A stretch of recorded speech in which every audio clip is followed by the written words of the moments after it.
actually found some skulls from prehistoric people. These skulls don't look much like ours, though, as they're actually elongated on the top, making them look a lot more like an alien than anything else.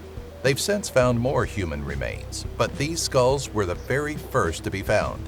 This lets us know that not only have humans visited Antarctica before modern technology, they actually did so a very long time ago. That's crazy. I swear in like historical images, they never depict people before us as coneheads, which essentially they are. I've never seen pictures of a person with a head like that. Interesting, very interesting. I love the Coneheads movie. It should have won Oscars. What a treat. It actually kind of scared me growing up. I used to have nightmares about that movie, just because they scared me, the characters. The heads were so tall. That being viruses and bacterias. This is exactly what happened with anthrax. This disease came back to life after high temperatures melted some in Siberia. The anthrax bacteria had been sitting on the bodies of frozen reindeer for a long time and was released back into the atmosphere when the ice started to melt. The dangerous disease had been out of the region for more than 75 years, but it came back and infected multiple herds of reindeers and the lives of 20 people. Oh. It even caused the unfortunate death of a 12-year-old boy.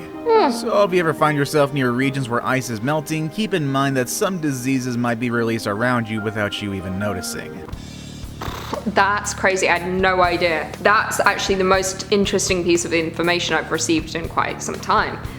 So don't go where ice is melting, because you're probably going to get anthrax. I also didn't know I'm still not quite sure what anthrax is. I understand now that it's some kind of disease that is on animals that are frozen in ice and they're melting and it's spreading it back into the world, and then a young boy died. That sucks. But anthrax, I thought was some kind of poison, you know? Oh no, I'm thinking of chloroform. This first one is in Norway, where a group of reindeer hunters found a well-preserved sword at high altitude. It is the sword of a Viking, and it's believed to be more than 1,000 years old. It's finding led experts to believe that there might be other artifacts out there waiting to be discovered. But after some exploration, they came to learn that the Viking sword was an isolated find. The quality of the iron and the extreme cold is what kept this artifact intact, although there were probably some organic materials with it that disappeared over the years. After a little bit of research, people learned that the Viking who owned this sword was probably lost and died in the mountain where it was found. That's so sick. Imagine finding a Viking sword. That's so cool. Like, I love the Vikings. Like, I find them all incredibly attractive. I don't know what it is. I really like Norse mythology and Norwegians. They're not all Norwegian though. Vikings can be anything, anywhere, anytime, any place. But I'm specifically now thinking about the show Vikings, in which case they were all incredibly attractive. Hey guys, welcome back to Top 10 Central Dark, your place for all things horror. I'm your host Lisa McVie, and these are the top 10 scariest things found frozen in ice. This horrid thing found by scientists in the Antarctica ice seems like some strange fusion between Alien and Predator from the movie franchise. It's only 20 centimeters big with a 2-centimeter retractable jaw, but it might as well be as big as a fully grown tiger. Scientists don't know much about it, besides that it looks like it wants to eat us all in 2-centimeter bites at a time. Its appearance even has bits that look like chicken legs. I don't know, perhaps this is one scary thing that can just stay frozen in ice. I'm totally fine with never knowing more. Yeah, this guy's voice is quite triggering to me, and I don't understand why. Like, he makes me incredibly uncomfortable, and like, nothing in the video is angering me, only his voice. Anyway, the little thing that he thinks is as scary as a tiger is, what, this big? Like, that's not causing me harm. The scariest part of this whole video was the added clips of a man's face getting sucked by some giant, weird squid-like creature that was consuming his whole head and face area. I did not like that. The little tiny little fish was kind of cute. It's an actual volcano frozen in ice in China. Well, kind of. Ice, in the case of these plains, is forming structures that resemble volcanoes when the ground freezes over, then melts. The change in temperature creates these strange-looking things. Now these flatlands in China look like they have protruding hills out of nowhere. You won't find lava inside waiting to take you in once that ice melts, but the place is quite a sight either way. Who knew ice could do stuff like that? That's crazy. Wait, okay. I lost it halfway through. There's no lava inside this frozen volcano. I didn't know you could have a volcano. A volcano can still be considered a volcano even though it doesn't have lava in it. I don't know science very well. You're all very quick to call me dumb when I don't understand simple science, but I am smart in other areas. Science, no. I failed it many times. At the end of the day, they felt bad for me and rounded me up. I got a 49.5 on my final essay, and they said, okay, not essay, exam. And they said, okay, Lucy, we don't want to see you again at summer school. So they rounded me up. So do I have the knowledge? No, I do not. Is it probably basic kindergarten knowledge? Absolutely correct. And this time, it's a journal. Specifically, the journal is the property of George Murray Levick, who was part of the doomed Terra Nova expedition led to the South Pole by Robert Scott in 1910. Levick was one of the lucky ones. He escaped from the mission with his life, but only after spending a winter hiding out in an ice cave and eating penguin meat to survive. Penguins? It's not known when Levick dropped the journal, but the entries in it capture happier and more hopeful times during the early part of the expedition, during which everyone expected their travels to end successfully. That's actually kind of cool, finding a journal by a man who survived a deadly journey. But to be honest, I think it's kind of rude that he chose his life over that of a penguin's. I would never eat a penguin. I would let myself die. Because I have a heart. I just wouldn't eat a penguin. They deserve better. They're just chilling. It's not their fault that you got lost, you know? That's how you've got to think about it. Like, the penguin's just there, living its life, that's its home, and then you get lost in the ice. And you're like, now I've got to live in this cave, and now I've got to eat this penguin. It's like, no, you don't. Did you think maybe don't get lost? Do you think maybe don't go on this ice mission?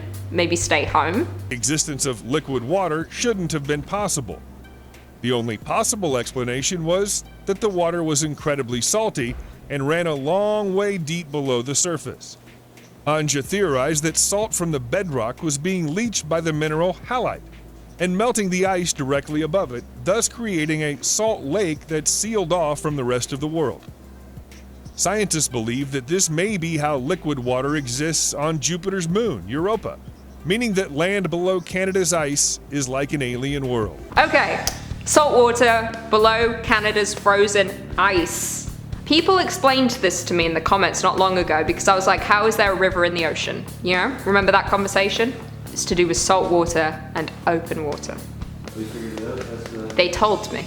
They said there's a difference. Or it's not open water, salt water and other kinds of water. That's how they can exist simultaneously together in the same water. Different types of water create different kinds of things. The force of the crash was so severe that it ripped away the landing gear and shattered the exterior paneling at the base of the plane. And yet somehow, the crew walked away with only minor injuries. As the plane was half buried in a mound of ice some distance from the runway, it was decided that a salvage mission wasn't warranted. The aircraft was likely damaged beyond use, and so risking a life and limb to dig it out wasn't worth it. It's now become a landmark. In fact, it gave its name to the nearby Pegasus Airfield. Pegasus Airfield. I need to look this up and find out where this is. That's really cool.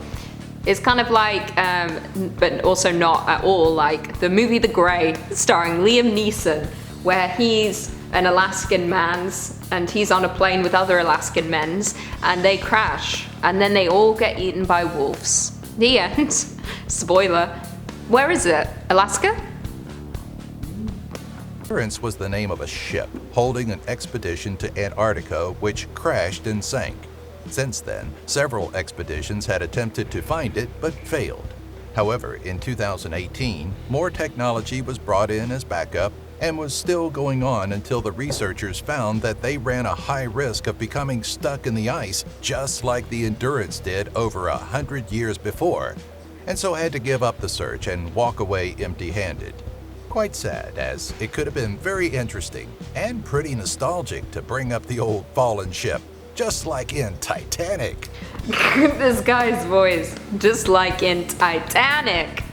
I mean, too enthusiastic about a ship at the bottom of the ocean. I'm sure there's many there. It reminds me of the Terror, that not true story, but also is a true story. Two boats. Can't remember their names for the life of me. Oh, the Terror. One of them was quite literally called the Terror. The other one, can't for the life of me remember. Am I making that up? We don't know. Anyway, those boats like, stuck in the ice, then like some kind of abominable snowman creature kills everyone. That's probably what happened here, you know? The story of this frozen forest starts about 1,000 years ago when the Mendenhall Glacier starts to advance and cover the forest in gravel. This gravel acted as a protection to the forest to the point that the glacier was able to advance right on top of it. Flash forward to the modern days, the glacier is now receding and uncovering trees which remained intact throughout the whole process. Archaeologists came to study the age of the trees and they found out that most of them date from 1,000 to 2,350 years old. Imagine staying alive for that long. If only those trees could talk, I'm sure they'd have a lot of crazy stories to tell. Wow, those trees, they've been through some They were frozen in ice and now they're unfrozen and still living their best life. Imagine. Maybe that's just proving that we can get frozen and we can be thawed and then we can still live. Let's test it, Chris. Get in the freezer. See what happens. I volunteer as tribute. I've got nothing to do. Well, there we have it. Thanks for tuning into this video. I've been your host, Lucy McPhee. Stick around for bloopers. Bye. I'm sorry to say, but I can see. You can see he's coming back. He's coming back and he's going to be enthusiastic. And I don't like enthusiasm, not on a Monday. Hey, were you going to say something else? No? Oh, we used that. I like started speaking over a potential joke. But actually it's not here. I thought the text was to say your order is here, but it's not. It was just someone else. I'm super popular, so I get texts all the time.